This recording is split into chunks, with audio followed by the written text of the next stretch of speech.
So let's begin our warm-up by doing some dynamic stretching. We're going to lubricate our shoulder joints. We're going to get our back warmed up, loosen up our shoulders, all that good stuff. We're just going to start off by rotating both arms forward. Okay, so let's go ahead and start that now. Good, so we're going to rotate them forward for a couple times. Very nice. And now let's rotate them backwards. Very nice. Opening up your chest, getting a little bit of stretch in your chest. Now let's just cross our arms, crossing them. Very good. Awesome job.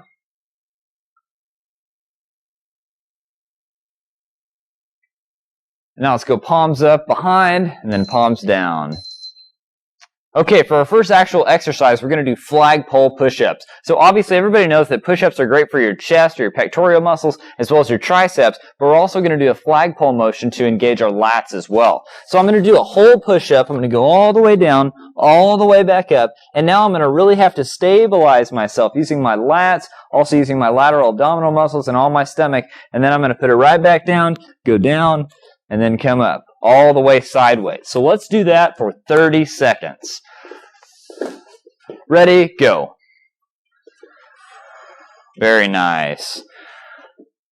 Notice he's not trying to go a million miles an hour. He's just going at a nice steady pace, being sure he's working every fiber of his muscles. Very good. Awesome control. Very nice.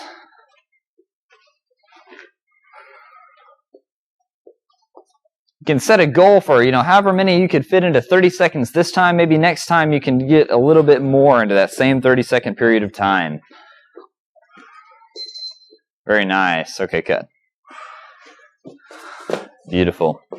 Okay, the next exercise is lunge front kick. So I'm going to do these stationary. I'm just going to assume that I don't have a whole lot of room to be walking forward. So I'm just going to simply go forward, almost touch my knee to the ground, and then when I pop up, I'm going to do a front kick. Now I'm going to set that front kick back down and behind me, and then I'm just going to switch my stance. So almost touch the ground with my knee, come up, and front kick. Switch, down, and front kick.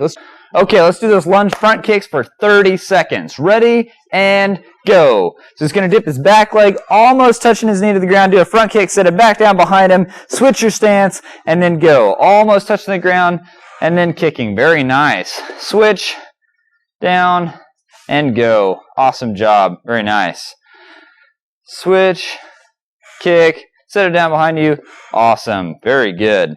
And again, we're going in a stable, a very good steady pace. We're not trying to fly a million miles an hour. Want to make it all the way through the workout. Want to work out our muscles, but not tear them down too much. And time. Very nice. Okay, ballistic front kick stretches. Now, this is not a real kick, so please don't misconstrue this as any type of a martial art kick. I'm just simply going to hold my hand out high, and I'm going to swing my leg to my hand. So we want to try to use the opposite hand or the opposite leg. So if I'm holding my right hand out in front of me, I'm going to take my left leg, keep it straight, and just swing it up until I kick myself in the hand. Now it's important that I'm not moving my hand down. I'm keeping my hand at the same rate so that I can swing and touch it. As the workout goes on, we can raise our hand. We can set a goal to kick as high as we possibly can. So we're going to do this for 30 seconds, about 15 seconds on each leg. So his right leg is behind him. He's going to hold his left hand out in front and try to swing it up with his leg straight and kick it. Very good. So this starts our first 15 seconds of this round. Very nice. And let's switch our stance now. 15 seconds on the other leg. Ready, go. Very good. Awesome job. Not only is it stretching your hamstrings and your calves, it's lubricating those hip joints, getting you ready for training. And time. Very nice. Okay, now let's do fingernail squats. These are called fingernail squats because so we don't cheat ourselves, we're actually going to get our fingernails to scrape the carpet or scrape the ground a little bit as we come down. Now it's very, very important on any squat that I keep my back more or less straight. Now that doesn't mean it's straight up and down, it just means that my back is straight as opposed to arched way back behind me or hunched over. So by keeping my back straight, I squat down with my feet about shoulders width apart, and I want to be sure for the safety of my knees that my toes are slightly outward. So I'm going to squat all the way down until I can barely scrape the carpet with my fingernails, and then I'm going to come right back up. So I'm here, I'm scraping, and coming up. We don't have to worry about going too slow here. The focus is to keep that back straight and squat down as low as you can. My toes are slightly outward. Very good. So we're going to do that exercise for 30 seconds. Ready, set, and go. Very nice. Breathing is now becoming more important than ever. Very good. Just barely scraping those fingernails. Has nothing to do with your nails, really. We're not trying to polish our nails or anything. Just trying to make sure that we don't cheat and not go all the way down on our squats.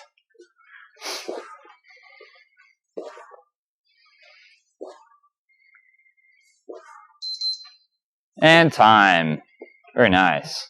So in this exercise, we're going to do mountain climbers. We're going to come down to the mountain climber position. We're going to do 3 mountain climbers, pop up to our stance, whichever foot that is in front, and then we're going to do a thrust knee with our rear leg. It's going to look something like this.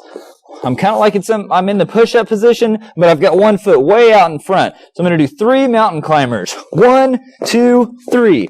Now my right foot is in front, so I'm going to just leave it in front for my stance. Now I'm going to do a thrust knee. Set it back down behind me. Now this is my same front leg. 1, 2, 3. Because it's an odd number, it's going to be my other foot now. So we're going to do this exercise for, again, 30 seconds. Let's get in our mountain climber position. Ready, and go. 1, 2, 3. Pop up, left leg, boom, very good. Back down, 1, 2, 3. Very nice. Obviously, we're getting a good cardio workout. We're engaging just about every muscle in our body, and we're even getting a little bit of a ballistic stretch out of our hip flexor muscles because we're extending our hips. Our goal is to try to get our hips in front of the foot that stays on the ground. That ensures a really good stretch and proper exaggerated technique. And time. Very nice. Okay, so our next exercise is V sit-ups or V-ups. Now there's a couple different versions here. As Jake goes ahead and starts to do his 30-second round, notice he's doing the advanced version right off the bat because obviously he's a little bit fit here. Now, there's also a beginner's version where you can stabilize yourself on the ground with your hands on either side of your body, but he doesn't need to do that. He was just showing you how to do it. So he's going to do the advanced, finish out that way. Very nice. Obviously, fantastic workout and strengthening your hip flexor muscles as well as just about every muscle on your stomach. And time. The next exercise is Flutter Kick. So I want everybody to go ahead and sit down on your bottom right just like this. Go ahead and make a diamond with your hands and then put the diamond with your fingertips just above your pants and then go ahead and lay down on it. Now notice I'm not even putting my shoulder blades on the mat. I'm keeping everything engaged to keep me up off the mat. Now I'm going to point my toes as best I can and do Flutter Kicks. Very good. So we're going to do these for 30 seconds. In a perfect world, I'm going to be going about 6 to 8 inches off the ground and not letting my feet touch the ground. Obviously, easier said than done. Just do your best. Working on our breathing. Very good.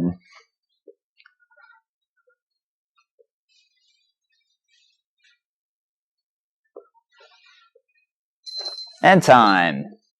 The last exercise of our warm-up section of this workout is going to be dive bomb push-ups. Now we're going to do dive bomb push-ups and then reverse dive bomb push-ups. Now I really want everybody to focus on their breathing in this section. So notice that our feet, our knees rather, are rather wide, and then I'm going to be out here. I'm going to be sitting down on my heels. I'm going to dive down, arch my back, and then push up. Now I'm going to come all the way back. I should feel this stretch in my groin. Feel this in my hip joints. Focusing on the breathing, I'm going to inhale, exhale.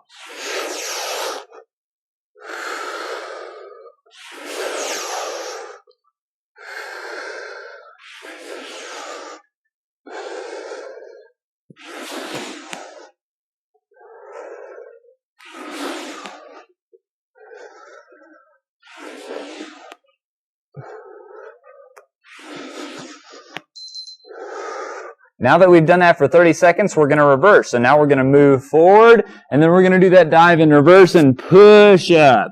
Into child's pose, actually. Forward, down through. Modified child's pose, anyway.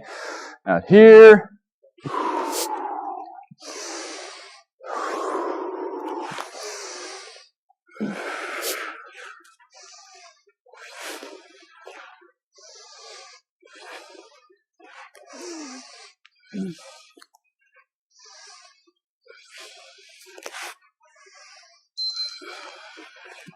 Very good. And we're done with our warm-up. Now let's work out.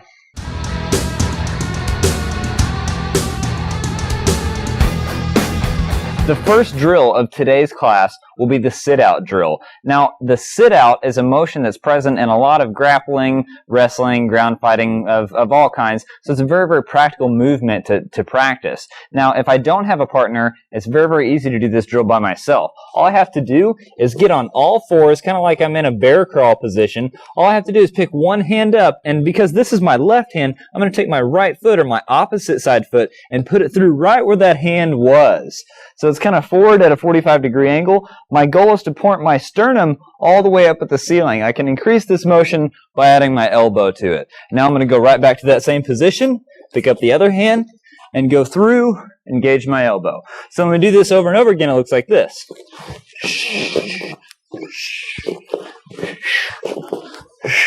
Now, if you have a partner, it's a lot more fun.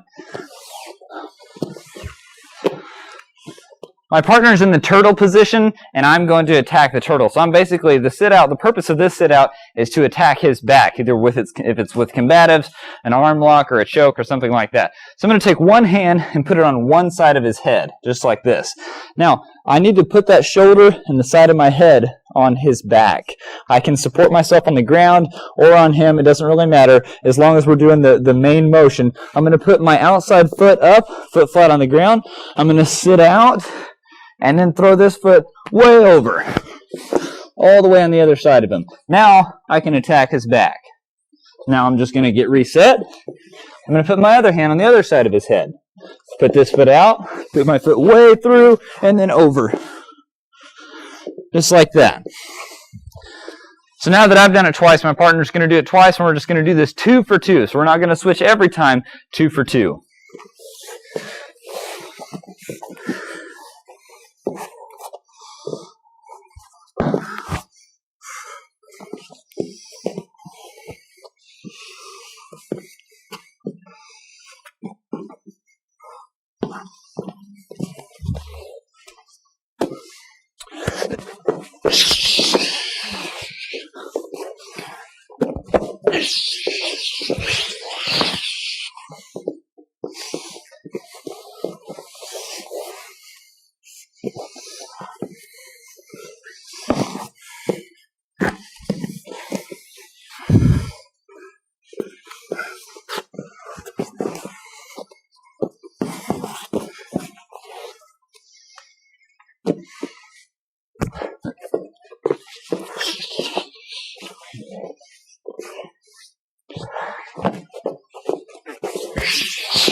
And time.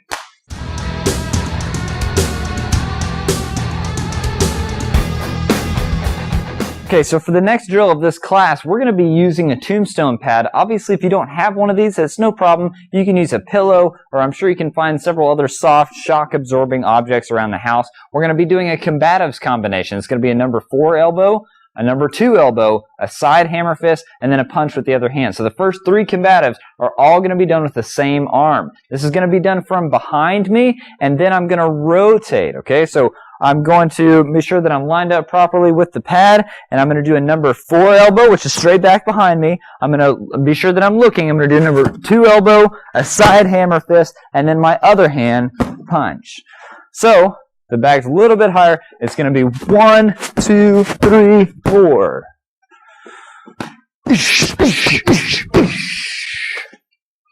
Other side. And again.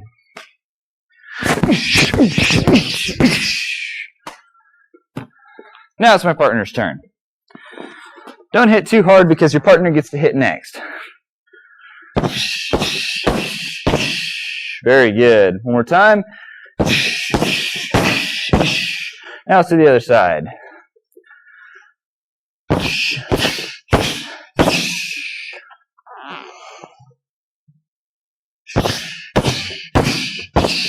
Awesome. My turn again.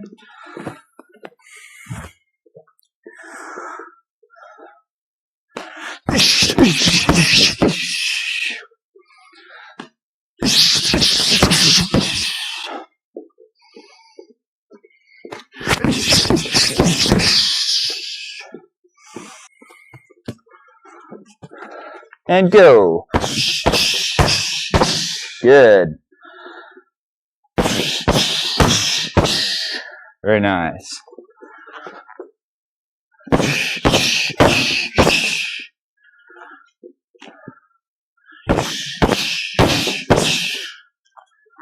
One tip is as I'm holding, I'm usually breathing out just as my partner is breathing out. Even though I'm not the one striking, I want some air to be leaving my body so it doesn't hurt me too bad, or so it doesn't hurt me. And go. 1, 2, 3, 4.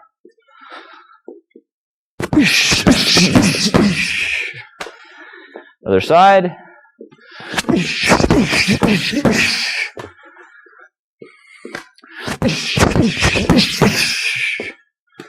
Very good.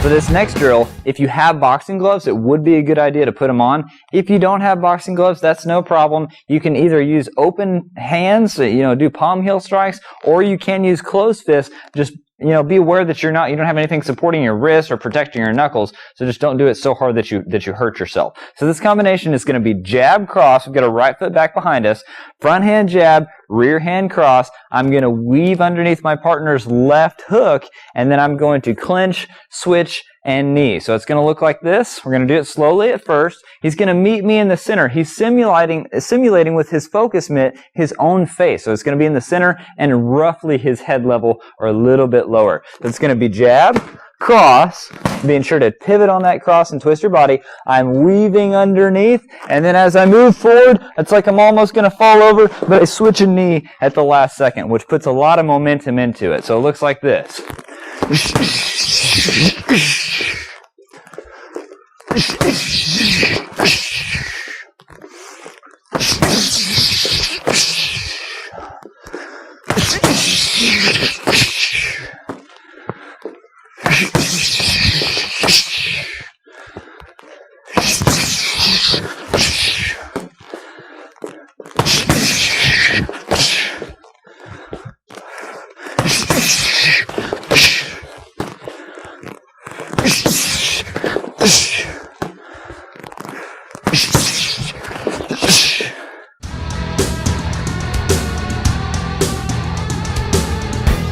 Let's do one more combination before we put our gloves away. This is going to be another fighting combination, and what we're practicing here is hitting somebody low or entering their space where I can hit them with my hands with my foot. So I'm using a kick to enter, and then I'm coming in with some pretty devastating power shots. So it's going to be a foot jab or just a ball of the foot kick with the front leg, and then I'm going to move in to do a rear uppercut and a front hand hook. It'll look something like this slowly.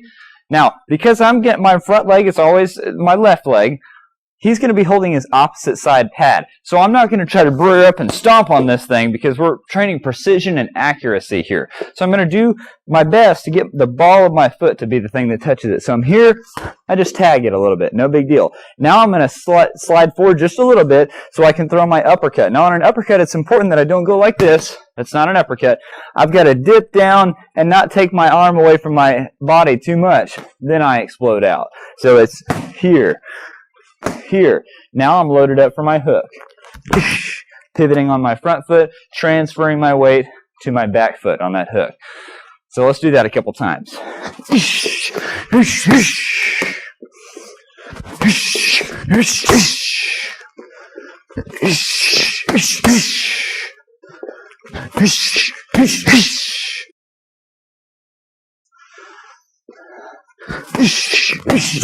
There you go.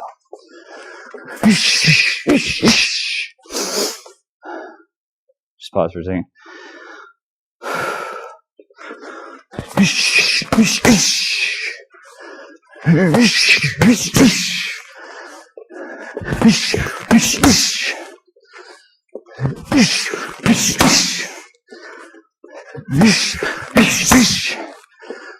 So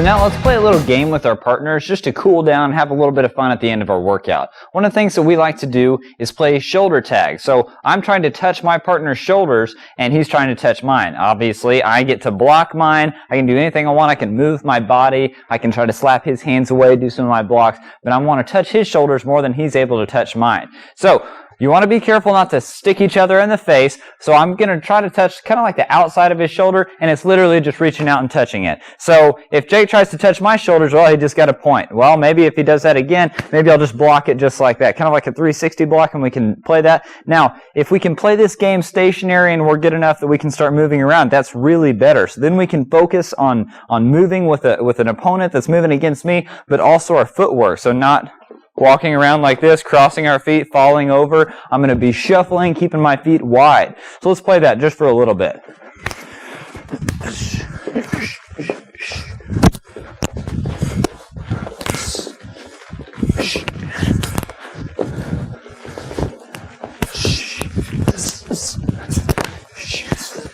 He got me.